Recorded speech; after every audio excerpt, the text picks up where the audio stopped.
Hello and welcome to this episode of Thai Food. Today we're going to make for you cereal bars. I'm Ty, your host. My son Shiloh is helping me in the kitchen today. So we're going to start with a basic cereal bar. And for the cereal we got today is Golden Grahams. Now, you're only limited by your imagination when it comes to this. You can use Fruity Pebbles, Cocoa Puffs, Cocoa Pebbles, whatever you want. You can almost do the same thing with Rice Krispie treats as well. You know, just use Rice Krispies instead of, Golden Grahams or whatever you want. It's your choice. It's real simple. So we're going to start by turning the skillet on here.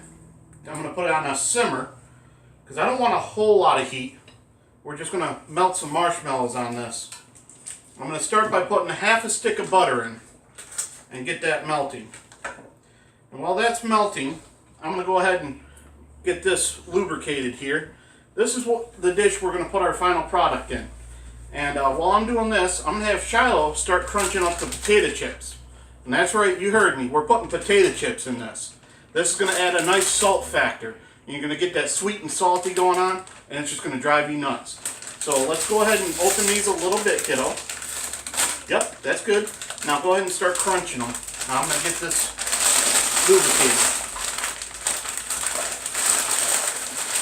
And we're just going to crush them up so they're nice and, a coarse crumble, basically, is what we want for these potato chips that he's crunching up. That's all lubricated, ready to go. My butter's starting to melt nicely. Nope, you know what? I want a different spatula for this. There we go.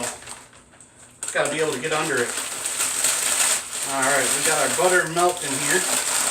Now, I've got a 10-ounce bag, one 10-ounce bag of mini marshmallows. We're going to get this opened up and get them into the pan with our butter and start melting these down. There we are. We want to get this all melted up really nicely. How's it look, kiddo? Good. Okay. Why don't you go ahead and, well, I don't know if we got enough room in that bowl. Why don't we grab a second bowl to put those in? Getting our marshmallows to melt nicely here. Yeah, we could combine everything into that. I'm going to go ahead and set it down, and I'll add the cereal to it. There we go. So, to the cereal, we're going to add 3 cups of crushed potato chips. And these are just a regular wavy potato chip. Nothing expensive. 78 cents at Walmart locally for us. Might be more expensive elsewhere in the country. Depends on where you live. I've seen them as high as $1 something. Like $1.20 or something like that, I think, up in New York. Again, nothing expensive. You're just looking for the crunchy, salty factor here. At this point, I've turned the heat off on my marshmallows here because I didn't want it to really stick. It was starting to get brown right where the element is and start to stick a little bit. So we're just trying to do some residual cooking here and get this melted. I'm going to let this sit and melt a little bit longer. While it's doing that, I'm going to add half a tablespoon of vanilla.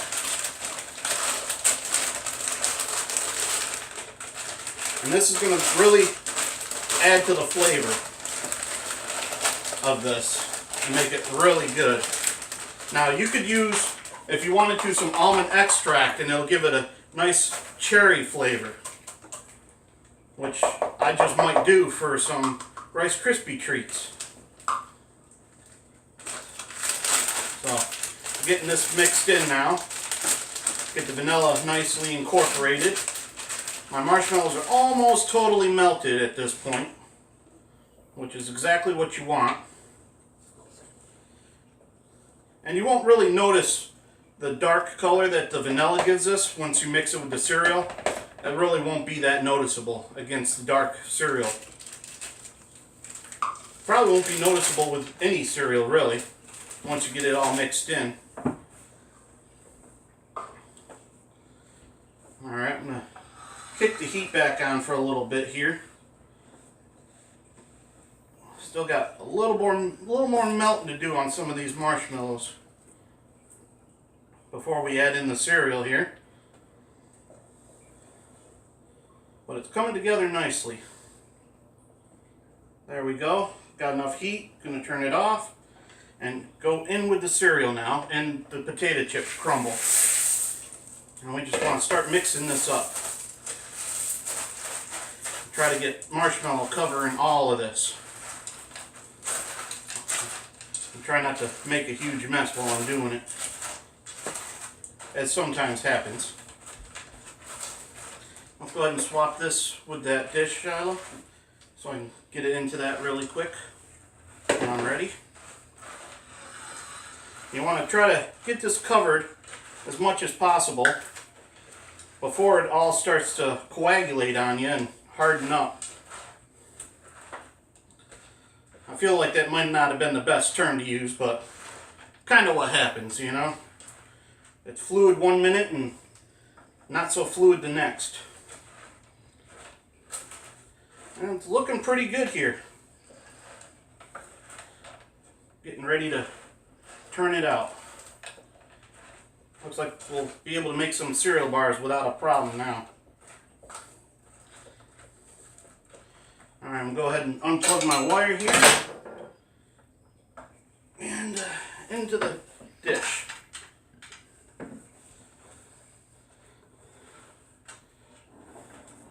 Kind of flop it in there. And this pan will come nice and clean with some hot water. You don't even have to worry about using soap with the sugar and the marshmallow, because just plain hot water will take the sugar right out. It'll dissolve it and you'll be good to go. Really nice, easy cleanup when you got a non-stick pan. I don't recommend using anything that's not non-stick for this. That's why you grease this sheet so you can turn it out easy. You can hear I'm pressing pretty good in here because I kind of want to flatten it out pretty good. Try to get a nice even bar as best as possible here.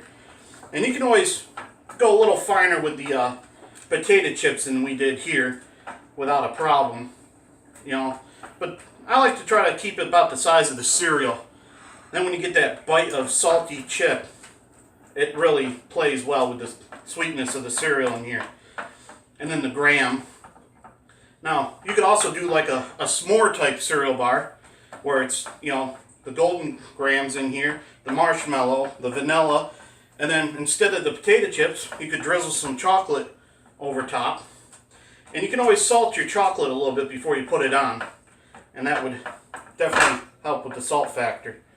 But that's pretty much all you got to do right there. I'd let this sit for about a good 30 minutes or so to let it harden up before you try to cut and serve. Overnight would be best, but you know, it's your choice. But there you have it. There's our cereal bars. And don't forget to subscribe to my YouTube channel. Look me up on Facebook under Thai Food. If you do subscribe, there's a little bell. If you click on that bell, it's going to notify you every time I post a new video. So just click on that bell if you want to know when I post a new video. Or if you'd rather just browse through at your leisure, you can do that as well. But you won't know if I post a new video if you don't click the bell. And thanks for tuning in, and have a good one.